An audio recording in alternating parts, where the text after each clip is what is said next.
Hi, I'm looking for employer. I am Edlin Joy Domingo. I am 41 years old.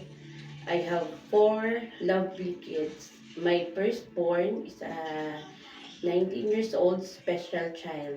That's why I love special needs kids. My work experience is 2 years in Dubai as a babysitter and 2 years also in Singapore, all around um, helper and taking care of Ama. Ama is bedridden. I go back in the Philippines because my mother-in-law died.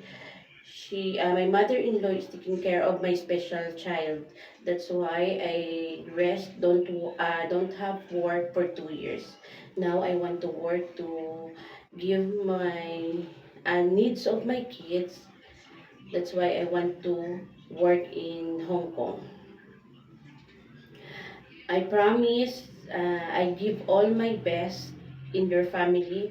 I am flexible and trustworthy woman. Uh, that's all. Thank you.